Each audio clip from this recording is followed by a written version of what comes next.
Oliveira, sou repórter do jornal Nossa Cidade, e a gente está recebendo hoje aqui na nossa redação Ricardo Alvarez, que é vereador em Santo André, candidato a deputado estadual. Tudo bem, Alvarez? Como é que você está? Tudo bem, Paula. Um grande abraço aos participantes do jornal. Alvarez, eu vou começar perguntando para você um pouco.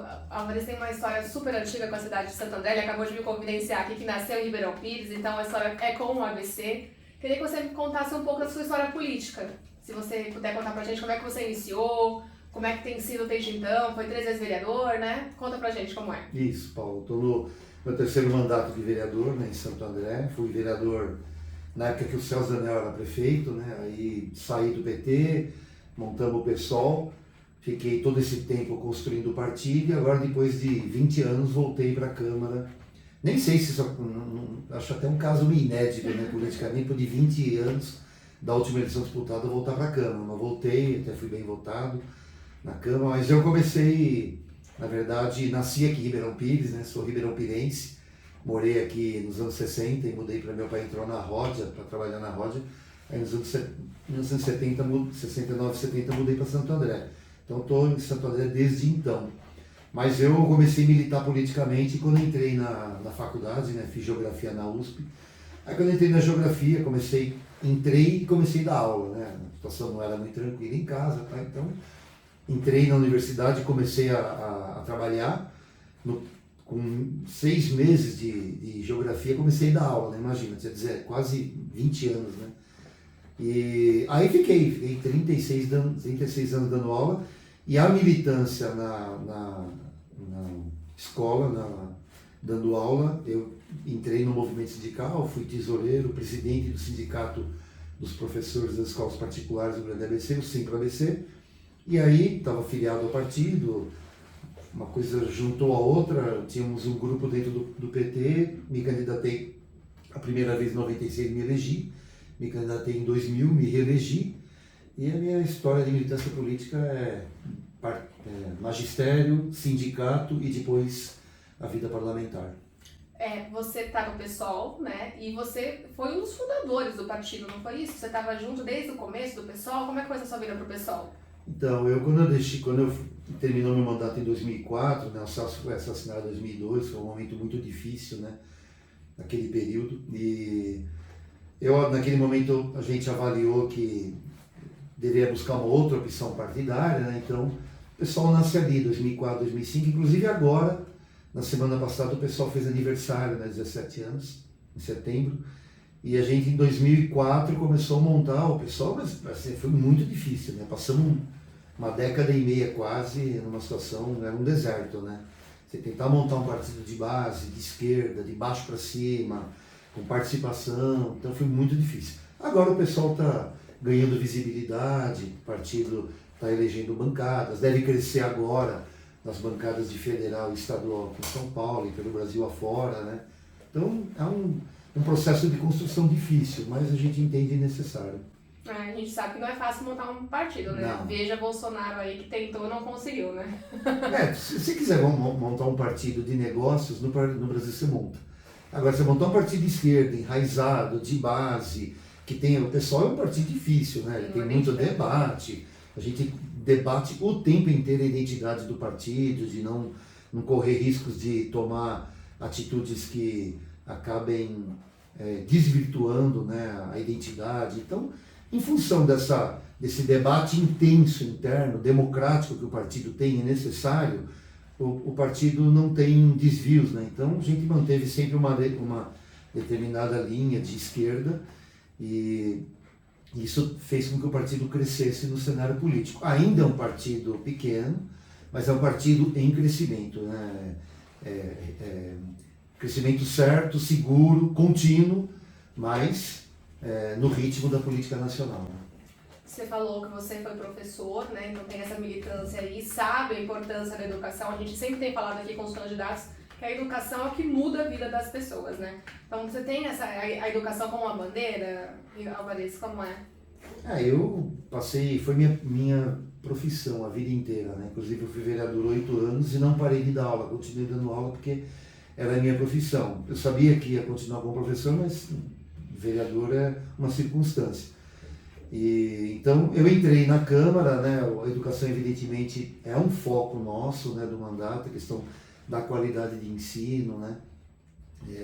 Do atendimento aos mais vulneráveis, né? Uma escola inclusiva, né? Uma escola crítica, a formação de uma escola crítica, né? Mas não tem sido fácil a vida dos professores no último período, né? Porque numa situação de um país onde as pessoas negam vacina, onde acham que a Terra é plana e que existe uma madeira de piroca, você, na sala de aula, você querer falar que a Terra é esférica, entendeu? Vai ter aluno que vai questionar porque ouve em casa, né? Então, é um meio difícil. A coisa de escola sem partido também, teve muito professor que foi atacado, né? Os problemas de saúde mental têm afetado muito os professores, porque é difícil desenvolver um trabalho, né? Isso para qualquer um, não é só na escola. Pega o seu como jornalista. Imagina um jornalista na rua entrevistando alguém e outro buzinando no ouvido, né? Como até o recenseador do Datafolha foi atacado na rua, né? Então ele está vivendo um momento muito difícil no Brasil, né? E a vida do professor não tem sido fácil na sala de aula, porque o aluno vai questionar que a Terra é plana, essas vacinas, essas bobagens todas, mas ele ouve em casa, né? Então, coisa de escola sem partido, né? O professor vai discutir política, as pessoas misturam política com política partidária. Então isso tem criado dificuldades no trabalho do professor. Então a gente tem que superar esse motivo. Por isso que a eleição agora de 2 de outubro, né, a gente tem dito que uma possibilidade de superação desse momento não é uma simples eleição. Né? A gente tem dito que é uma disputa entre a civilização e a barbárie.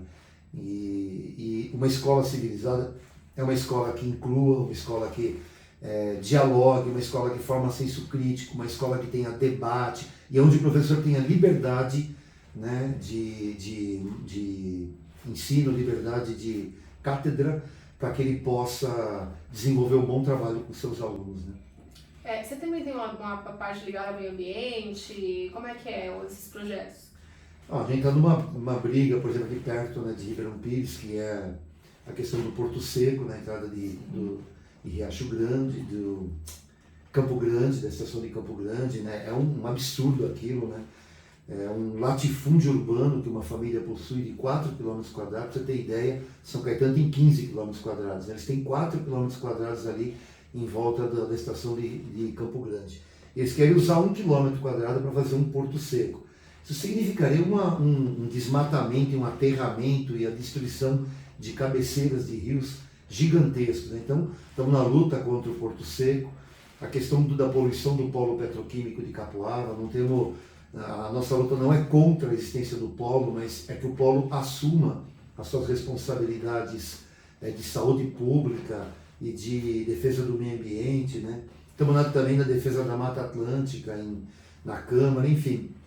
A pauta, a arborização, falei hoje na sessão hoje não sei quando vai pro ar, mas só para consertar a temporalidade, nós falamos na última sessão na Câmara sobre o que a gente chama de arboricídio. Estou fazendo um dossiê em Santo André, a empresa contratou, a prefeitura contratou uma empresa que decepa a copa das árvores, né? Então a gente tem uma preocupação sim ambiental, os rios urbanos, né, a qualidade da água, enfim. Isso é uma questão central, né? Não tem que ser uma luta do vereador A ou do B, da esquerda ou da direita. Tem aí um debate sobre a importância do discurso e da preservação ambiental nos dias de hoje. Né? Então não podemos ficar por trás disso. A questão apresentei um projeto na Câmara sobre a Prefeitura abrir uma discussão muito séria sobre a questão da emergência climática, do aquecimento global, né? Em Santo André, enfim, para que todo município cumpra o seu papel na diminuição da emissão de carbono, né? Enfim, é um debate absolutamente necessário e atual. Né? Eu ainda imagino como geógrafo ainda, né? Formado em geografia, tem que ouvir que a Terra é plana. É um negócio louco, né? A negação da ciência é o outro lado da moeda da ignorância, né? E o presidente Bolsonaro, ele trabalha no campo da ignorância, né? Veja ele desdenhando das pessoas com Covid, com falta de ar. Imagina uma pessoa que perdeu um ente querido vendo uma cena daquela, né? Ou quando ele fala que ele não vai comprar vacina na casa da mãe Joana, sei lá. Ou quando ele não defende o distanciamento. Ou seja, isso são preceitos de vacinação né, que são centenários, né, no Brasil e no mundo. Sim. Ele nega isso, né, nega a vacina, nega distanciamento, nega a máscara, e acha que porque ele fez meses de flexões onde ele balançou a cabeça, ele acha que é o suficiente para se proteger da vacina. Né? O que seria do Brasil se não fosse o SUS, a saúde pública, a vacina de graça para o povo brasileiro. Né? Então, se a gente é o segundo país, nós somos 3% da população do mundo e somos 14% das mortes do mundo. Isso mostra a responsabilidade, né, que esse governo tem em relação às mortes que foram causadas. Ou seja, dá para afirmar com certeza que tem muita gente que poderia estar entre nós hoje, infelizmente veio a falecer por conta da incompetência e da responsabilidade do Bolsonaro, que joga com o discurso da anti-ciência. Acho que seriam 400 mil mortes que poderiam ser limitadas, né? Os estudos mostram. Ricardo, a gente pode pensar em outras plataformas também? Você defende... o PSOL tem uma forte plataforma de políticas públicas sociais. Você defende alguma coisa ainda dentro dessa parte?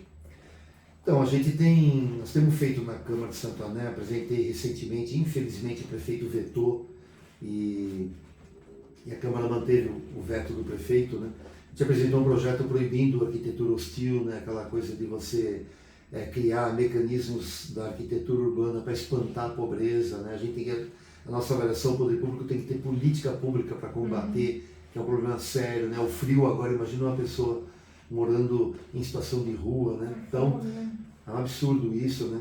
É impensável ainda no país, no pleno século XXI, conviver com isso, né? Mas também apresentamos um projeto de produção de alimento, agroecologia de alimento sem agrotóxico nos terrenos vazios da cidade, usando terrenos vazios da cidade, administrados pela própria comunidade e com o apoio técnico da prefeitura. O prefeito, infelizmente, também vetou e a Câmara manteve o veto. Então, a gente tem tido uma preocupação muito grande com os mais vulneráveis. Nós entendemos que não dá, as pessoas, não tem como a gente viver numa sociedade onde alguém está bem e a pessoa do outro lado da rua tá vivendo na rua, passa fome.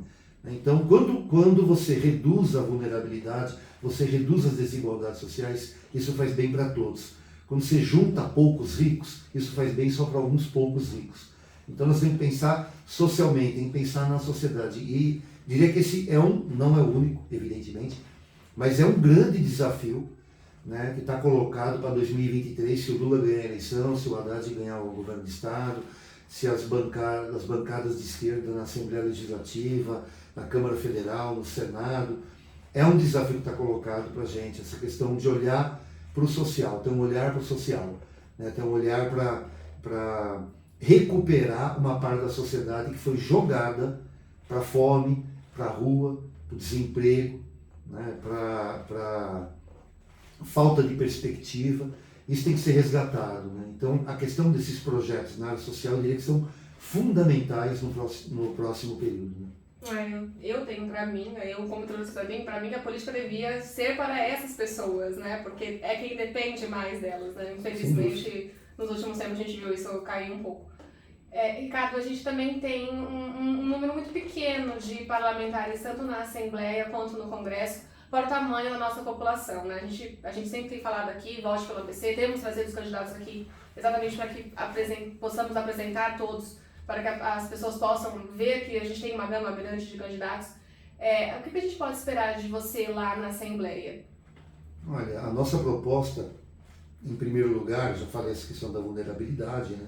Do social, do ambiental, mas a nossa proposta é fazer interlocução, evidentemente, dos 7 municípios com o governo do Estado. Eu espero que o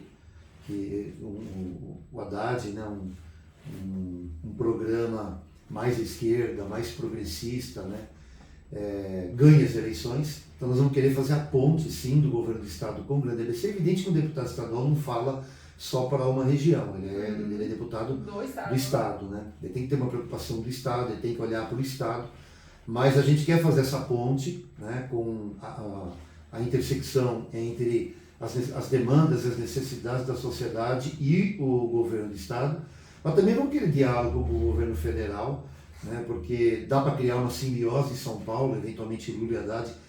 É absolutamente fundamental que se crie essa simbiose dos governos, dos planos, né, da potencialização dos recursos no investimento aqui na região. Então a gente quer fazer essa ponte, queremos fortalecer, né, isso também não é um trabalho direto de um deputado estadual, mas a gente quer colocar no horizonte a questão do fortalecimento do consórcio de prefeitos, dos prefeitos buscarem saídas comuns para problemas comuns aqui na região. Cito, por exemplo, a questão da mobilidade.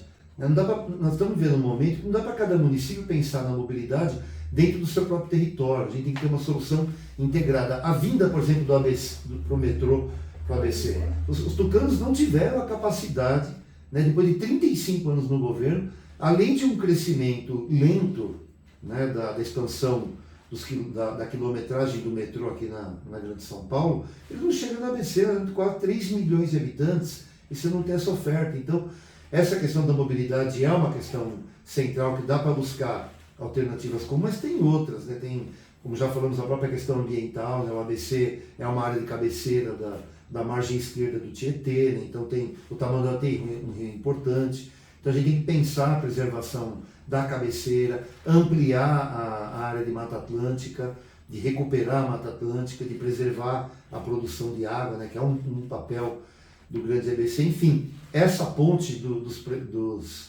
prefeitos com a Assembleia Legislativa, com certeza nosso mandato vai estar à disposição. Tem também a questão orçamentária, emendas, e atrás de recursos, né? Mas a gente acha que essa potencialização entre Assembleia Legislativa, Câmara Federal, prefeituras, consórcio, agência de desenvolvimento, dá para criar uma potencialização, né, entre todos esses órgãos para a gente pensar as demandas aqui da região do Grande ABC. Né? E é evidente, você já falou, Paulo, existe uma subrepresentação do ABC. Né? Então, uma eventual eleição nossa, ela vai nessa linha de tentar reduzir essa subrepresentação.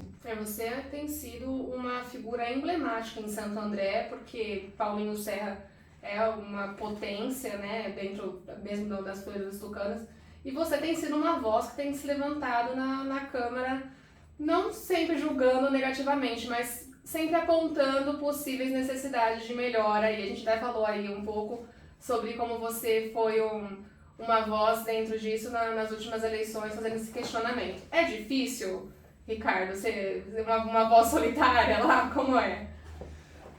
Enfrentar uma potência é sempre difícil, né? Não é fácil, mas nós não estamos fazendo uma oposição nem pragmática e nem sistemática ao prefeito. Nós fazemos uma oposição programática, uma oposição de plano. O nosso projeto para Santo André é completamente diferente do prefeito Paulo Serra. Né?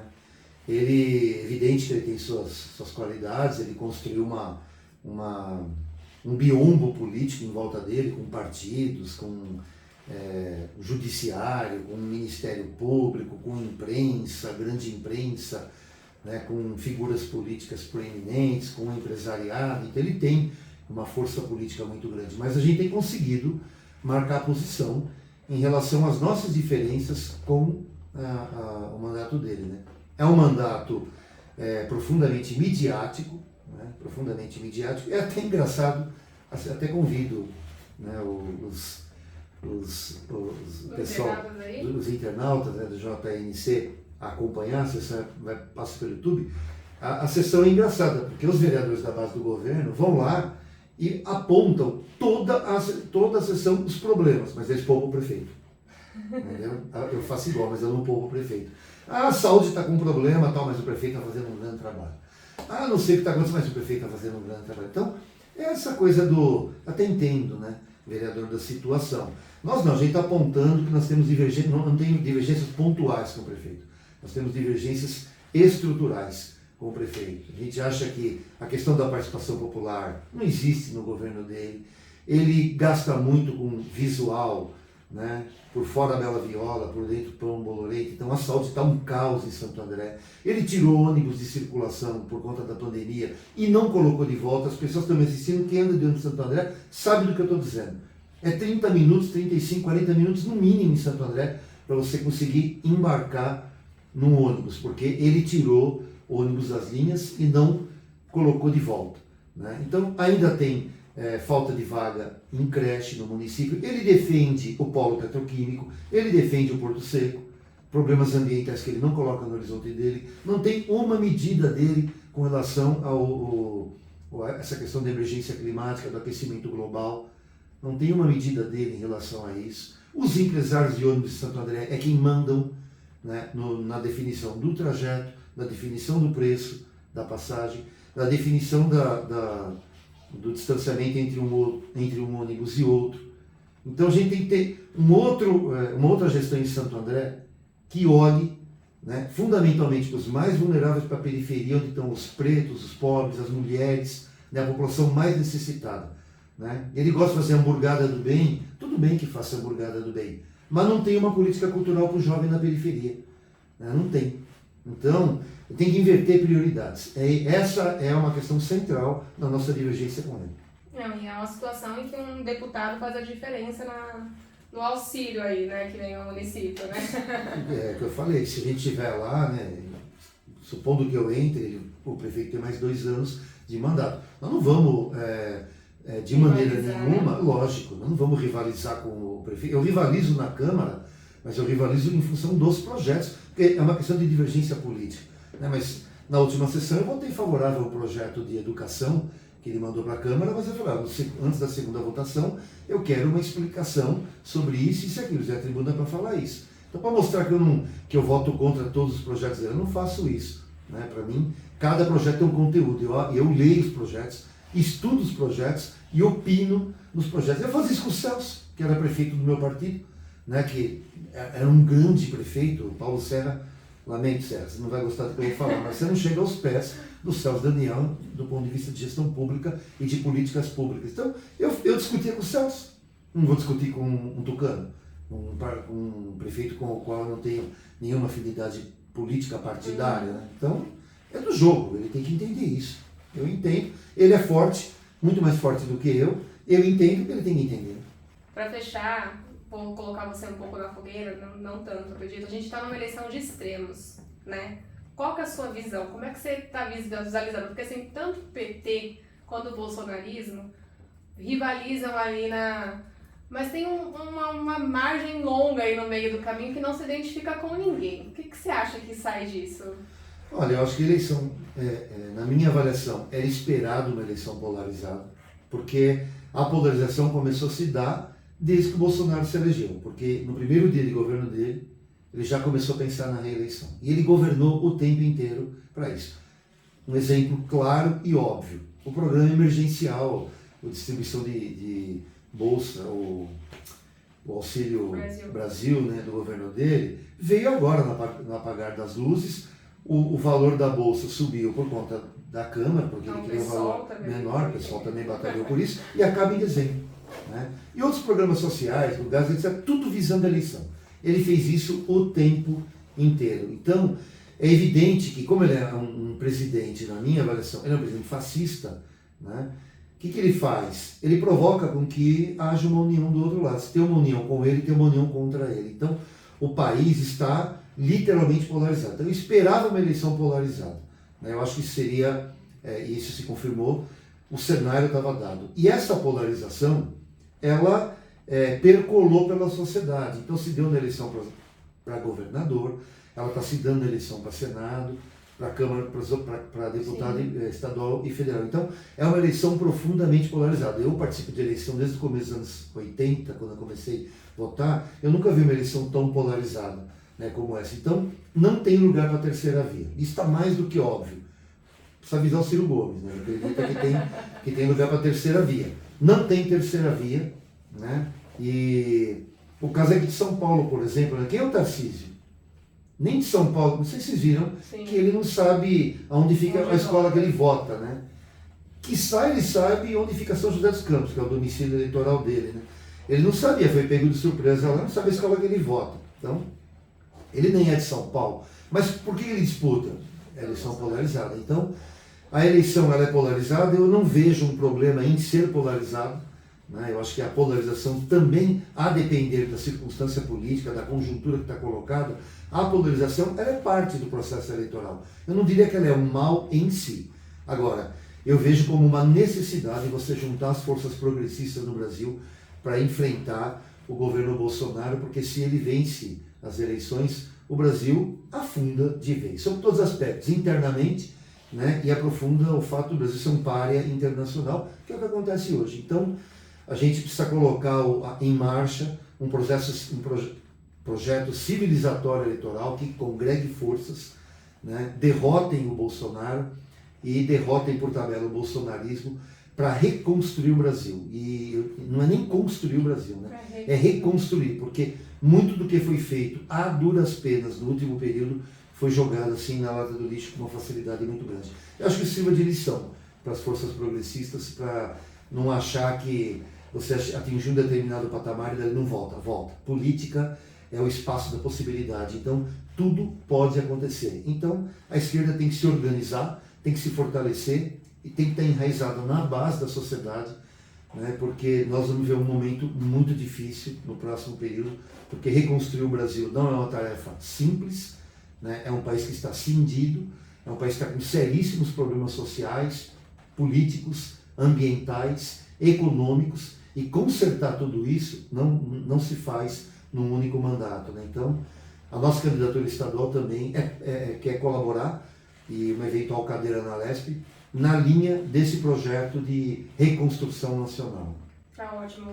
É isso, agradeço muito sua presença aqui. Foi um papo que eu acho que rendeu até mais do que devia aqui, gente. Deixei o Ricardo falar e eu me empolguei também. Então, Ricardo, muito obrigado pela presença. Obrigado, Paula. Obrigado aos internautas do JNC. Prazer estar aqui. Grande abraço para Ribeirão Pires e com certeza vamos olhar para Ribeirão Pires também, né? Não só por ser minha terra, também, né? Isso, por ser minha terra natal, por ser natural de Ribeirão Pires, mas por conta dessa, que eu já falei, essa questão do grande ABC, né? Então, luta que segue, grande abraço a todos, obrigado, Paulo. Obrigada a vocês que ficaram aí, espero que vocês também se inscrevam no nosso canal para receber os próximos vídeos, ok? Tchau, tchau, até mais!